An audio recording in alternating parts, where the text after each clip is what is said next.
Jesús. Santa María, Madre de Dios, ruega por nosotros pecadores, ahora y en la hora de nuestra muerte. Amén. Hermanas, hermanos queridos, leemos hoy en la palabra de Dios. Si lo encontramos, a ver.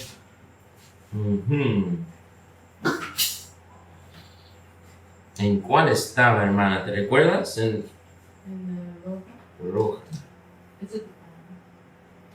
John 3. Ajá. Aquí está. Wow.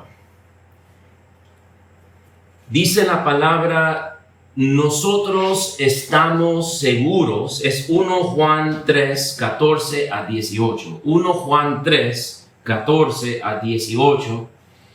Y dice, nosotros estamos seguros de haber pasado de la muerte a la vida porque amamos a nuestros hermanos.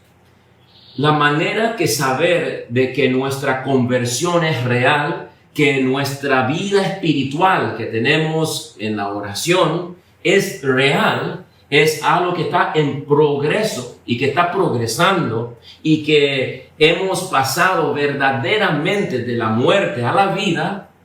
La señal que nos da la seguridad que este proceso está pasando en nosotros es porque amamos a nuestros hermanos. Y entonces, como es el dicho, y yo mismo me lo digo, de ser padre, no hay ni una manera de ser un sacerdote o un padre perfecto. No puede ser, no existe. Pero hay millones de maneras de ser un padre bueno. Y entonces, queridos hermanos, estamos medidos, San Juan de la Cruz dice, al final de nuestra vida, por el amor. Al final de la vida, eso va a ser la medida. Y aquí lo está reafirmando. Sea lo que sea, hagamos. Como Santa Teresa del Niño Jesús decía, yo quiero ser el corazón del cuerpo. Yo quiero, porque de ahí va a todo lo demás del cuerpo. Y entonces la palabra lo confirma. Nosotros estamos seguros de haber pasado de la muerte a la vida. ¿Cómo? Porque amamos.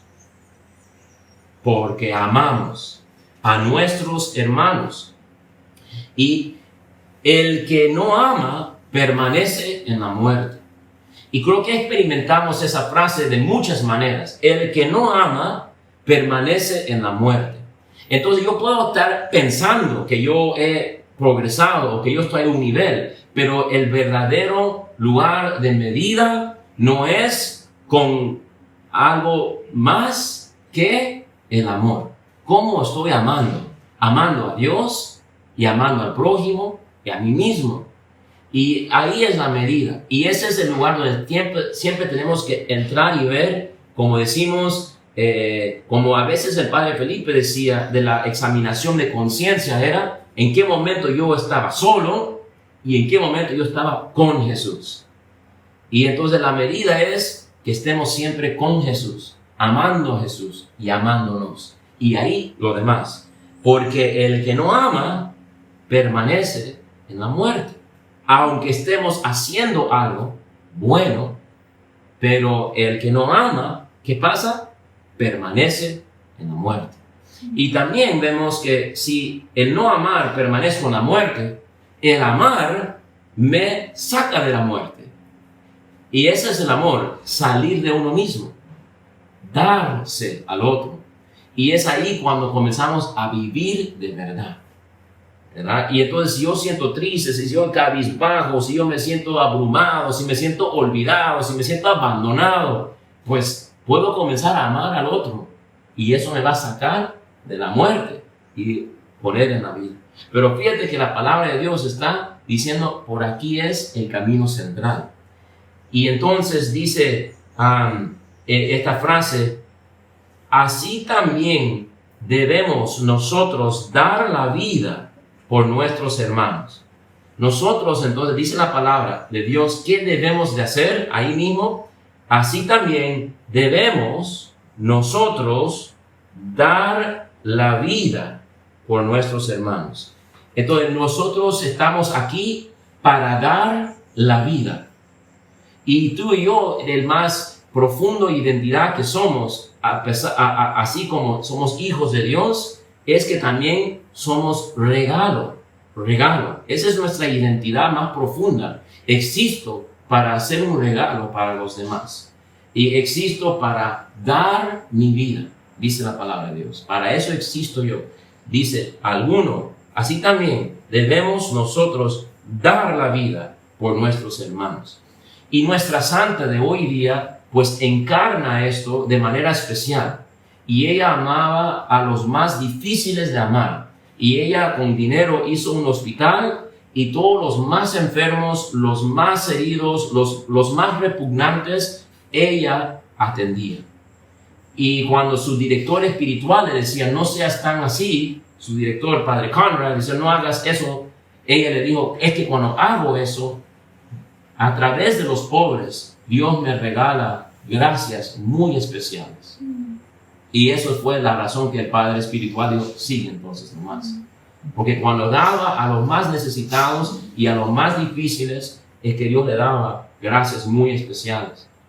Y una vez había algo bellísimo de ella y de su esposo, que se amaban profundamente y antes de casarse ya estaban pensando en su matrimonio futuro. Se conocieron cuando ella tenía creo que 4 años, ¿verdad? Y se casó con él cuando ella tenía 14 años. Y ya desde pequeño ya estaban pensando, un día nos vamos a casar. Y comenzaron ya a preparar, a rezar y a pedir y preparar para ese momento, para una vida juntos. Y cuando eran casados, como Isabel de Hungría tenía un gran amor a los pobres, los de la nobleza y los que estaban allí en el corte del rey hablaban mal de ella.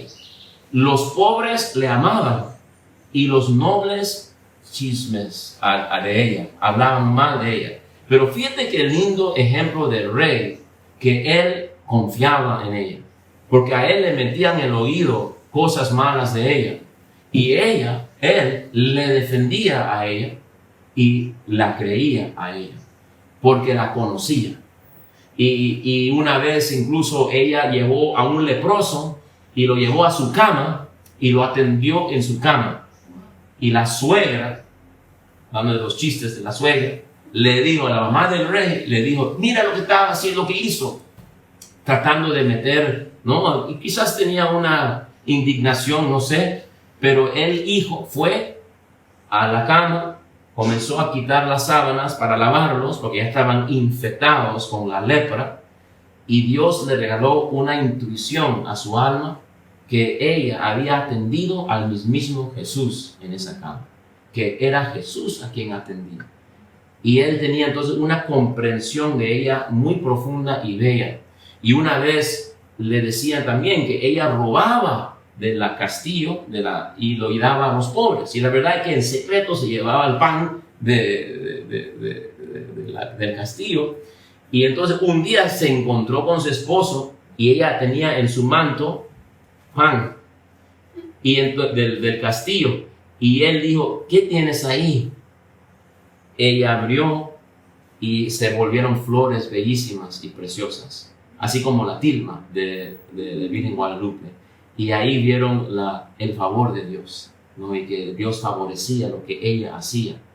Y la historia que yo quisiera resaltar y terminar con esto es, porque tiene tanto aquí, que un día ella estaba delante de Jesús crucificado y se había quitado su corona y lo había puesto a los pies de Jesús y se postró delante del Cristo crucificado.